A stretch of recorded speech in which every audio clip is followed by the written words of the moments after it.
Welcome to GarageMisadventures. I'm Doug, and today I'm here with a 1971 bus that has experienced a pretty catastrophic engine fire.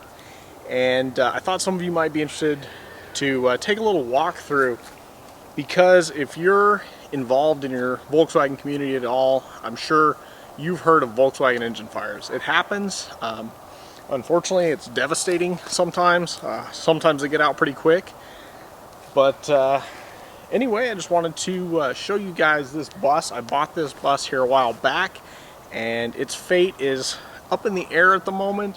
I bought it with the intentions of rebuilding it, but it has a lot wrong with it, and I need some parts from my bus at the moment, our 68, that are very hard to come by.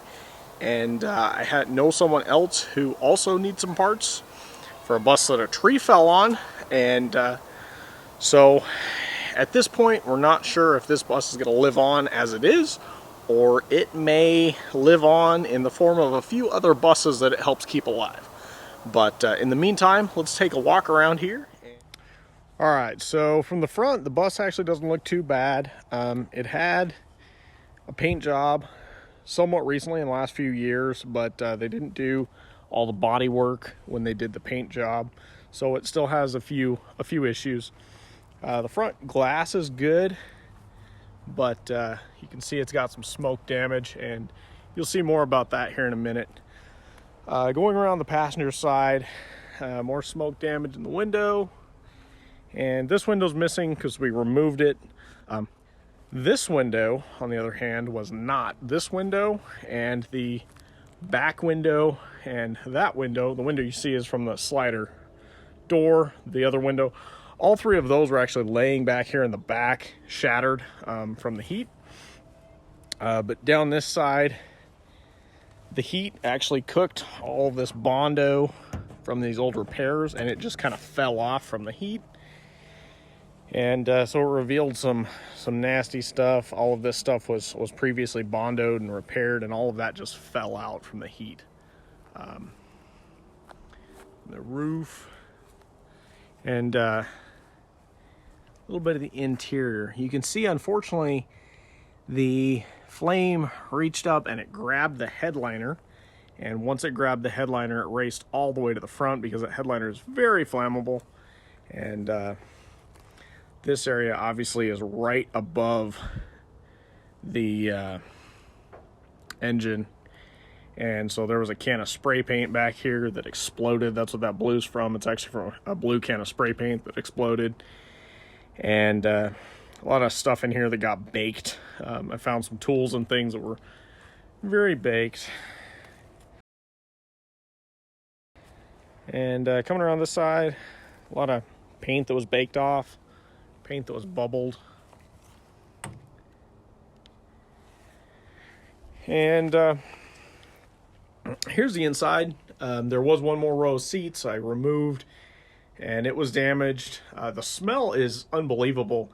It is really bad. I don't know how many of you have experienced a house fire or a vehicle fire, but it's not a friendly, I went to a bonfire smell. It is an awful, awful smell of burning carcinogens and ugliness. And it is one that sticks with you for a while. So, like I said, once it caught the headliner, it came all the way up here to the front and dripped stuff on the dash from the headliner, melted the visor, all of that, and just dropped stuff down here in the floor. But I think the main thing you guys probably came here to see was the engine bay, so let's walk back here and return. Smoke damage on the door cards, which appear like they were probably homemade by someone at some point. They're not too bad, but they are definitely carriers of the smell, if nothing else. More smoke damage on the windows. So let's walk back here and check out the engine. Alright, so I know this is what you guys really came to see. As you can see around the engine bay, all of this is warped from the heat.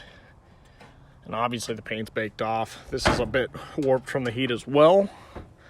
And not looking too good. No idea what the license plate number was. But here is where the real ugly magic happened. The deal that holds the door up is now has no spring left in it, so it will not hold the door up anymore. But yeah, this is what it looks like. The local fire department did come out and put this out, so some of the white you see is actually the remainder of fire retardant in here. So as you can see, that is what's left of the carburetor. It is melted on top of the carburetor stand there. So there was some serious heat in here. So determining the cause of a fire in a situation like this is very difficult because we always hear people rapidly preach about how you shouldn't have your fuel filter in your engine bay and you should change your fuel lines and things like that that are all good ideas, but once it's all burned up like this, obviously it melted the carburetor into the fuel lines and the fuel filter. They're long gone. Hard to tell what actually started it. You know, there's also the nipple in the side of the carburetor that could have popped out if it's not safety wired on, things like that. And several possible causes, but we will never know really what started this for certain. You know, we know the likely causes, but we don't know the full story, especially when it was this catastrophic. So there's the distributor. Surprisingly, it didn't quite melt down, even though the carburetor did. But obviously the engine is not able to rotate anymore.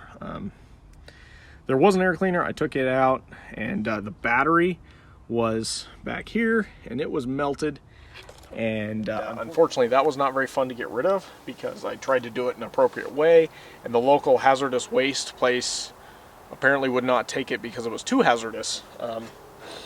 So I finally found a battery place locally that was able to take it because it was partially melted and actually leaking acid.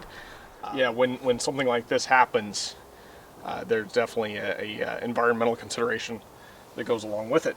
The good news is the firewall behind the engine back here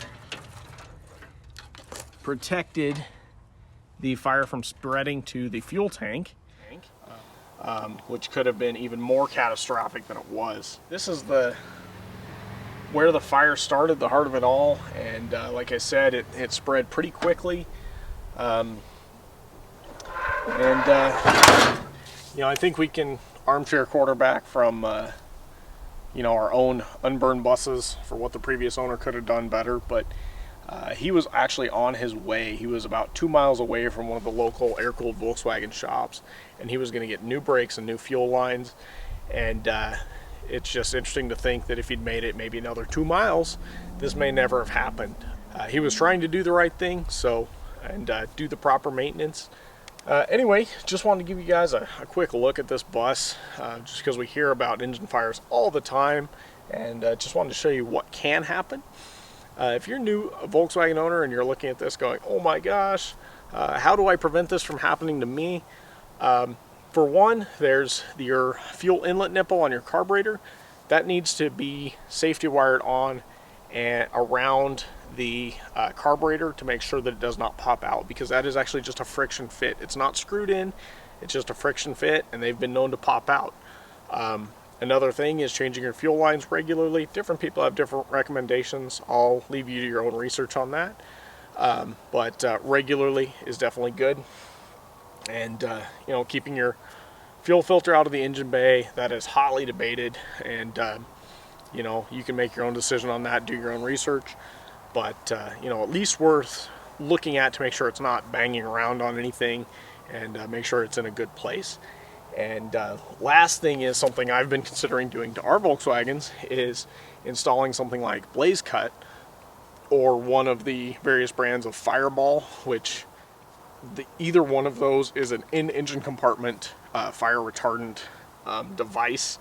The Blaze Cut is more of a rope, and the balls are actually a ball, and when there's fire present, it will melt the container and release fire retardant into your engine bay and hopefully put it out or help slow it down until the fire department can show up. And if you don't do that it's at least always a good idea to have a fire extinguisher handy when you're driving a classic vehicle, just because you never know what can happen, and it's always good to be prepared to help minimize the damage and hopefully avoid something quite as devastating as this, because this is a pretty extreme case here, and a pretty sad deal, because this is actually not a bad looking bus, and it's a 71. One of my favorite years of bus. Has the disc brakes in the last year of the upright engine. So anyway, thanks for watching this little video on our bus here, and we'll probably let you know in the future what becomes of this bus as we decide and figure that out, whether she's going to be back on the road or whether she might be back on the road in the form of other buses. But anyway, thanks for watching. We'll catch you next time.